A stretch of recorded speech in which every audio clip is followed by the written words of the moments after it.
Hey, I'm Jesse. Happy Christmas Eve, Redemption Church, if you're using this in its first iteration. Today I'm going to see you at the AMC Theater at 5 o'clock, but for now, let's continue what we've been studying as we go through the gospel narrative. We left Matthew chapter 2 behind so that we would have it right here, fresh and new for us in this week leading up to Christmas. Now is the day before Christmas. I'm so excited. I can't wait to see you at the theater. Here's Matthew chapter 2, verse 13 through 15.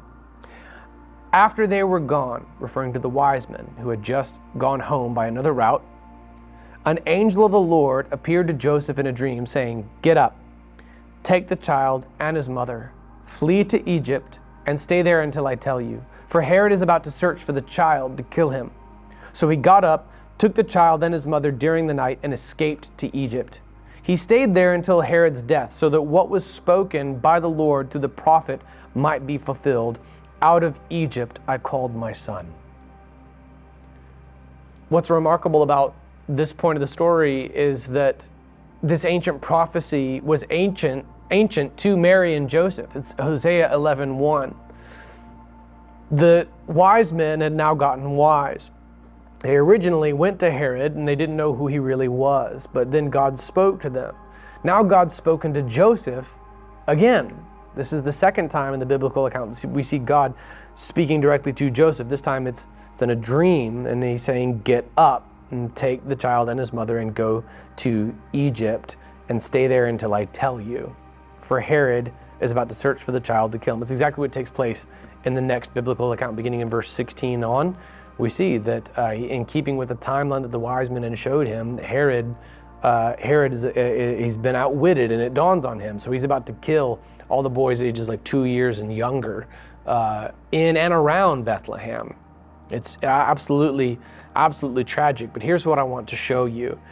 The wording of Hosea 11:1, "Out of Egypt I called my son," show how God is 3 steps ahead of the devil, multiple steps ahead of Herod. Ultimately, he's eating an infinite number of steps against evil because he's already written the eternal future. He already knows all of it. The wording of Hosea 11:1 was not that they would flee to Egypt, but that he would be called out of it. So the redemption following the period of retreat is baked into the very prophecy. I need you to flee to Egypt, not because Herod's outwitted me. I need you to flee to Egypt because Herod's doing what he's doing, but so that I can fulfill this prophecy, Hosea 11:1, and call you out of Egypt. These transitional seasons, they're a part of the hand of God at work. This season in Egypt was prophesied in Hosea, and it was prophesied to end. Joseph and Mary and Jesus would eventually return home. God was at work saving the Son who would save everyone thereafter. All right, in verse 20 of coming up later, "Get up, take the child," there it is again, "Get up, take the mother and the child and his mother, and go to the land of Israel, because those who intended to kill the child are dead." Okay, that's in verse 20. They would return to Nazareth. But for now, it's the fulfillment of Hosea 11:1 that requires they go to Egypt for a season. Are you in Egypt? Don't forsake the prophetic significance of the season that you're in right now. That they went to Egypt wasn't a fluke. It was foreknown, even prophesied by God. The hardships faced by Jesus' earthly family were all known by God, and all even prophesied beforehand.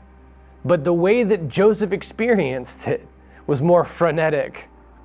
The way that Mary experienced it was even heartbreaking at times. In fact, literally, she was told that a sword would pierce her own soul.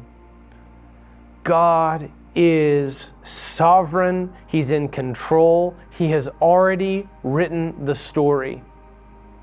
The devil has some modicum of freedom. See the book of Job. But in the end, God is sovereign. This Christmas Eve, don't be shaken up, especially not by materialism in the worship of the Savior. Don't worry about appearances. Don't worry about festivities as much. Don't worry about that stuff. Rather, right now, come to worship with your church. Hold your candle and sing loud because God is sovereign. He is the victor. He is the author. He is the King of Kings. He's the Lord of Lords. Let your frenzied, stressed out soul take solace in what matters more than all the distractions of this season. Come and worship today with the Redemption Church, knowing that God is sovereign. Just ask Joseph. Just ask Mary. Just ask Hosea, for that matter. God is absolutely sovereign and in control. I'll see you at church.